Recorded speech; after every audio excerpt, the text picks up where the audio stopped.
আসসালামু আলাইকুম। Maya's cooking and ব্লগে আপনাদেরকে স্বাগতম। মুরগির চামড়া, পা, গিলা, কলিজা অনেকে ফেলে দিয়ে থাকেন এবং অনেকে পছন্দ করেন না। ফেলে না দিয়ে আজকে আমি যেভাবে রেসিপিটা তৈরি করব, সেভাবে একবার বাসায় ট্রাই করে দেখবেন। আশা করি আপনাদের অনেক পছন্দ হবে। তো চলুন মূল রেসিপিটা শুরু করা যাক।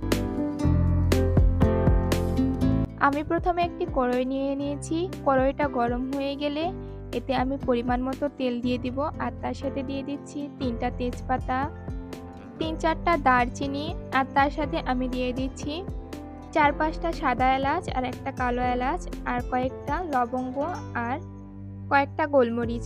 ভালোভাবে একটু নেড়েচেড়ে ভেজে নেব। এখান থেকে খুব ভালো একটা গন্ধ বের হয়ে আসা পর্যন্ত।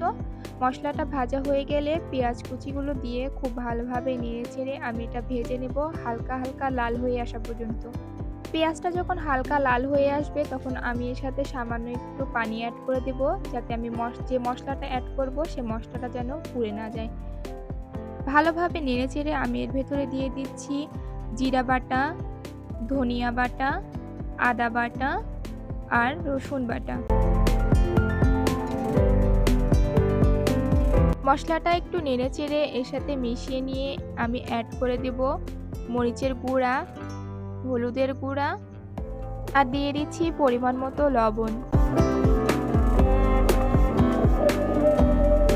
সবগুলো মশলা দেওয়া হয়ে গেলে আমি এটা খুব ভালোভাবে নেড়েচেড়ে মিশিয়ে নেব এবং খুব ভালোভাবে মশলাটা কষানোর জন্য এর ভিতরে আমি অ্যাড করে দেব সামান্য একটু পানি, যাতে মশলাটা খুব ভালোভাবে কষানো হয়ে যায় এবং এর থেকে কোনো কাঁচা গন্ধ না থাকে।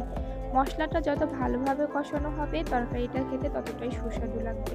মশলাগুলো কষানো হয়ে গেলে এর ভিতরে অ্যাড করে দিব মুরগির চামড়া, পা, গিলা, কলিজা। ভালোভাবে নেড়েচেড়ে ঢাকনা দিয়ে ঢেকে কষিয়ে এটা আমি জাল করে নিব প্রায় 10 মিনিটের মতো।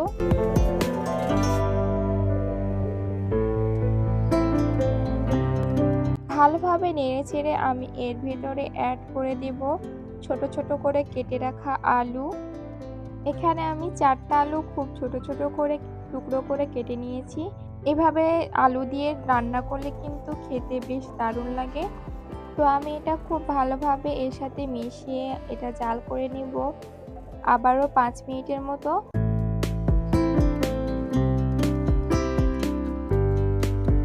ভালোভাবে কষানো হয়ে গেলে আমি এর ভিতরে অ্যাড করে দিচ্ছি পানি। যে পরিমাণে পানি দিলে খুব ভালোভাবে সবকিছু সেদ্ধ হয়ে যাবে সে পরিমাণের পানি দিয়ে দিতে হবে এবং দিয়ে এটা জাল করতে হবে মিডিয়াম হাই হিটে।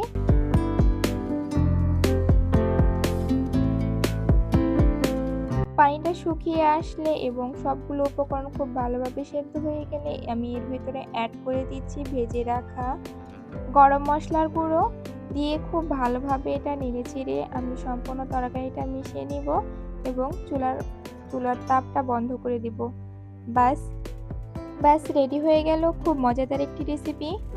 আমার ভিডিওটা যদি ভালো লেগে থাকে তাহলে আমার ভিডিওটাতে একটি লাইক দিবেন এবং পরবর্তীতে নতুন কোনো ভিডিও পাওয়ার জন্য আমার চ্যানেলটাকে সাবস্ক্রাইব করে পাশে থাকা বেল আইকনটি বাজিয়ে দিবেন।